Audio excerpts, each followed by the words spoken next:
There's a lizard in my house. I was literally about to go start recording. Okay. See what I'm talking about? Oh my god, bro. What's up, guys? So today I wanted to talk about finding success in your early 20s and how not to do it. So a little backstory. Throughout my childhood, I had I guess what you can call gifted kid syndrome, which is where school came really easily to me.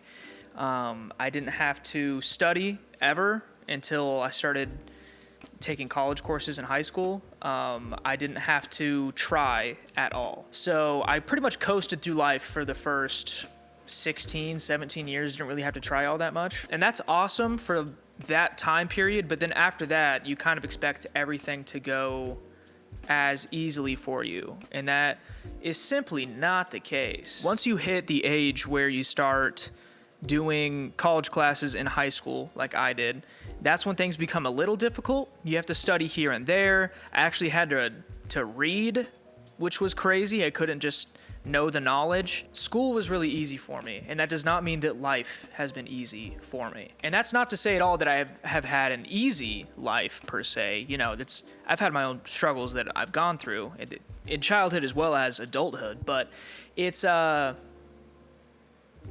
different. Once you have to start having different responsibilities other than just get your grades done, get a license, whatever, then you have this whole can of worms that opens where it's like, okay, now decide what you're going to do for the rest of your life now as a 16 or 17-year-old. And that's kind of the trap that I got stuck in. Was I knew that going to college was a good thing to do.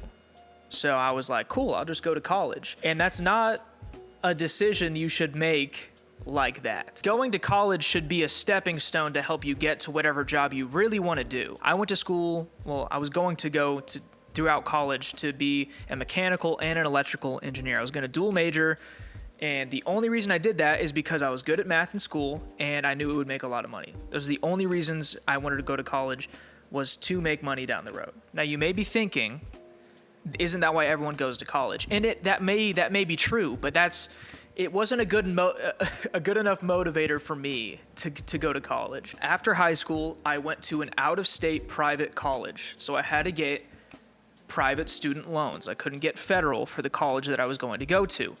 And I was like, whatever, that's fine, I'll get it.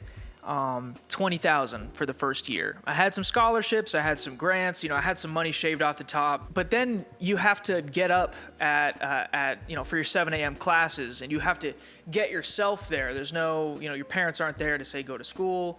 The school isn't calling anyone to make sure if you're not at school that, you should be there, that no one's calling. And you find yourself in a situation where you get up an hour after your first class is ended, and you feel so badly about that one that you can't go to the next one, and then you just end up playing Smash Bros for 2 semesters in a row. Now, I know this is very dumb.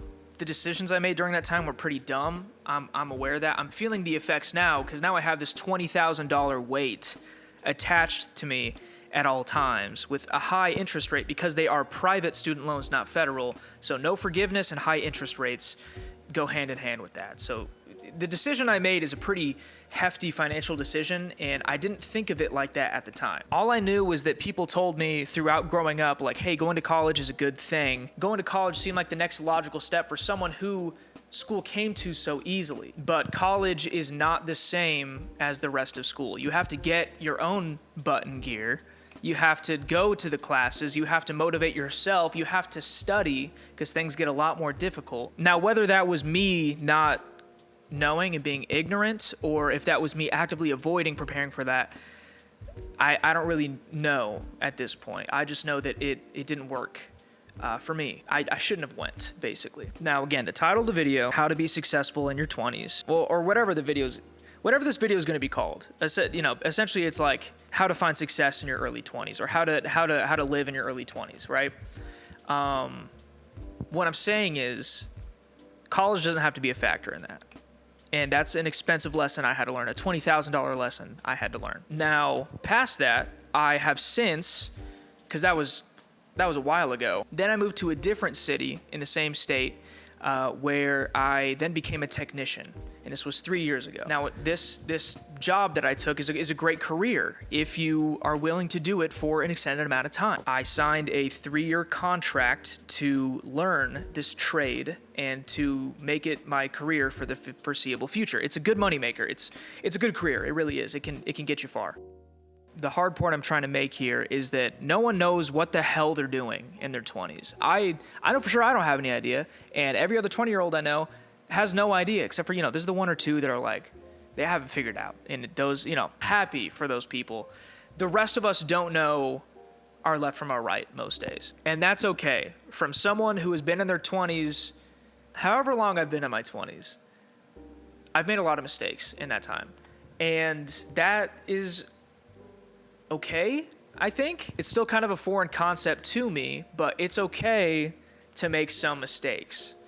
Now, that doesn't mean that some of those mistakes don't warrant having consequences. That's the whole point of making mistakes in your 20s. I remember being just years younger, not that long ago, and I would be so mad when I had to face the consequences of my actions sometimes. What was I doing?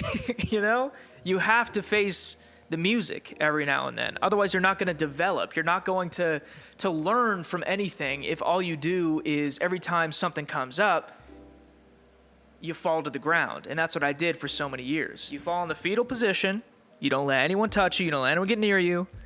And then eventually the problem fades away. Not because it actually fades away, but because no one wants to talk about it anymore. And that just hurts relationships. So don't do that. At some point, I have to figure out what's going on, but that's not right now.